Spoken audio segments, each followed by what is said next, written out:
शांति। आज 20 फरवरी 2024 है और प्यारे बाबा के साकार रूप से चले हुए मधुर महावाक्यों को स्पष्ट करेंगी आदरणीय आशा दीदी। ओम शांति दीदी। बाबा ने कहा, मीठे बच्चे, तुम्हें तन मन धन से सच्ची रूहानी सेवा करनी है। रूहानी सेवा से ही भारत गोल्डन एज बन जाएगा।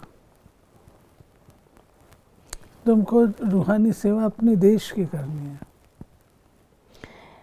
प्रश्न है, बेफिक्र रहने के लिए सदा कौन सी बात याद रखो? तुम बेफिक्र कब रह सकेंगे? बेफिक्र रहने के लिए सदा याद रहे कि ये ड्रामा बिल्कुल एक्यूरेट बना हुआ है। जो भी ड्रामा अनुसार चल रहा है ये बिल्कुल एक्यूरेट है, परंतु अभी तुम बच्चे बेफिक्र रह नहीं सकते। जब तक तुम्हारी कर्मातीत अवस्था हो तब तुम बेफिक्र बनेंगे। इसके लिए अर्थात एकदम निश्चिंत निसंकल्प, जब तक इस शरीर में है तब तक कोई ना कोई बात तो रहती है। कर्मातीत हो जाएंगे तो कुछ नहीं। बाबा ने कहा तब तुम बेफिक्र बनेंगे, इसलिए योग बहुत अच्छा चाहिए। योगी और ज्ञानी बच्चे छिप नहीं सकते।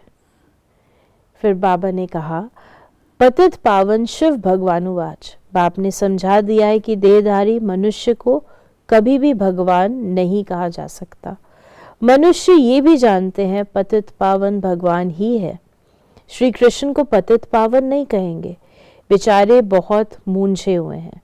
भारत में जब सूत मूंझ जाता है तब शिव बाबा को आना पड़ता है।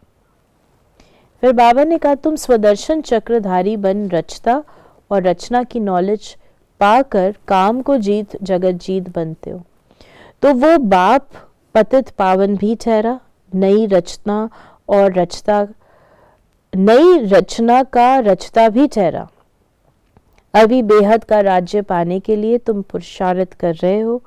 हर एक समझते हैं हम शिव बाबा से राज्य भाग्य ले रहे हैं। ये भी यथार्थ रीति समझ नहीं सकते। कोई थोड़ा जानते हैं, कोई तो बिल्कुल ही नहीं जानते। शिव बाबा तो कहते हैं पतित पावन मैं हूँ। मेरे से अगर कोई आकर पूछे तो मैं अपना परिचय दे सकता हूँ। बाबा कहते मुझे बुलाया है पतित पावन, मेरे को पतित आत्माओं को पावन बनाना और मुझे कुछ और काम नहीं करना। बाबा ने कहा कि तुम बच्चे समझते हो हम ब्राह्मण शिव बाबा की संतान है। तुम भी शिव बाबा के बच्चे हो, परंतु जानते नहीं हो भगवान एक है, बाकी सब ब्रदर्स हैं। बाप कहते मैं अपने बच्चों को ही पढ़ाता हूँ, जो मुझे पहचानते हैं उन्हों को ही पढ़ाकर देवता बनाता हूँ। भारत ही स्वर्ग था, अब नरक है। जो काम को जीतेगा वही जगत जीत बनेगा। मैं गोल्डन वर्ल्ड की स्थापना कर रहा हूँ। अनेक बार ये भारत गोल्डन एज में था, फिर आयरन एज में आया। ये कोई भी जानते नहीं है। रचयिता और रचना के आदि मध्य अंत को नहीं जानते। मैं नॉलेजफुल हूँ, ये है एम ऑब्जेक्ट। मैं इनके साधारण तन में प्रवेश होकर नॉलेज देता हूँ। निराकार हूँ, पतित पावन हूँ, साइलेंस हूँ, वानप्रस्थी हूँ, वाणी से परे वाला हूँ। तो मैं आता हूँ तो साकार शरीर अडॉप्ट करके उसके द्वारा ज्ञान देता हूँ। बाबा ने कहा मैं बच्चों को पढ़ाता हूँ, परंतु तुम्हारे में भी कोई इतना नहीं समझते, इसलिए गायन है कोटों में कोई। फिर बाबा ने कहा मैं जो हूँ जैसा हूँ, कोई तो 5% भी नहीं जानते। तुम्हें बाप को जान निश्चय नहीं है ना, इसलिए बाबा कहते नहीं जानते। तुम्हें बाप को जानकर पूरी रीति याद करना है। मामेकम याद क्यों नहीं करते हो?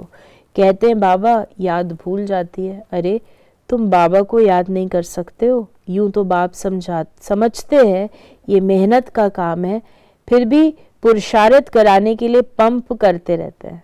अरे जो बाप तुमको क्षीर सागर में ले जाते हैं, विश्व का मालिक बनाते हैं, उनको भूल जाते हो। माया भुलाएगी जरूर, टाइम लगेगा। ऐसे भी नहीं कि माया को भुलाना ही है इसलिए ठंडे होकर बैठ जाओ, नहीं।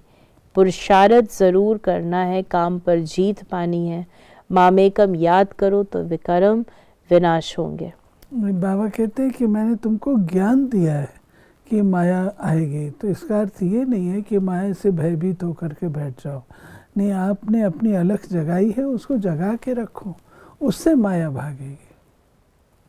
बाप बतलाते हैं ये है रावण संप्रदाय। तुम पुकारते हो पतित पावनाओ, तो ये पतित दुनिया है या पावन दुनिया है? तुम समझते हो ना कि हम नरकवासी हैं। क्या ये देवी संप्रदाय है, राम राज्य है? तुम रावण राज्य के नहीं हो। अब रावण राज्य में सबकी आसुरी बुद्धि है। ऐसे 4-5 प्रश्न पूछो तो मनुष्य सोच में पड़ जाए। फिर बाबा ने कहा, बाबा तुम आत्माओं को ही पढ़ाते हैं। आत्माएं झट अशरीरी हो जाती हैं। इस शरीर से अपने को अलग समझना है। बाबा कहते बच्चे, देही अभिमानी भव, अशरीरी भव। मैं आत्माओं को पढ़ाता हूँ। ये मेला है आत्माओं और परमात्मा का। इसे संगम का मेला कहा जाता है।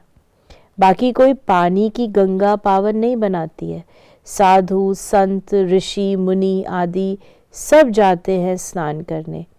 अब गंगा पतित पावनी हो कैसे सकती है? फिर बाबा ने कहा कि पुरुषार्थ से सारा मालूम पड़ जाता है। स्थूल सेवा की भी सब्जेक्ट है। मनसा नहीं तो वाचा, कर्मणा। वाचा तो बहुत सहज है। हमारे 4 सब्जेक्ट, ज्ञान योग धारणा सेवा। सेवा में भी फिर हमारे भाग हैं, मनसा है, वाचा है, कर्मणा है। तो मम्मा कहती थी 3 कॉलम हमारे भरने चाहिए। बाबा ने आज हमें वरदान दिया, श्रीमत प्रमाण सेवा में संतुष्टता की विशेषता का अनुभव करने वाले सफलता मूर्त भव।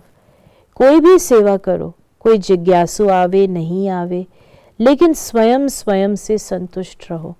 निश्चय रखो कि अगर मैं संतुष्ट हूं तो मैसेज काम जरूर करेगा। इसमें उदास नहीं हो। स्टूडेंट नहीं बढ़े कोई हर्जा नहीं। आपके हिसाब किताब में तो जमा हो गया और उन्हों को संदेश मिल गया। अगर स्वयं संतुष्ट हो तो खर्चा सफल हुआ। श्रीमत प्रमाण कार्य किया तो श्रीमत को मानना ये भी सफलता मूर्त बनना है।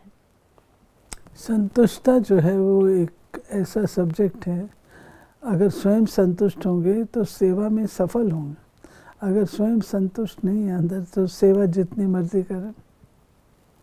स्लोगन है, असमर्थ आत्माओं को समर्थी दो तो उनकी दुआएं मिलेंगी। कमजोर को शक्तिशाली बनाओ ना।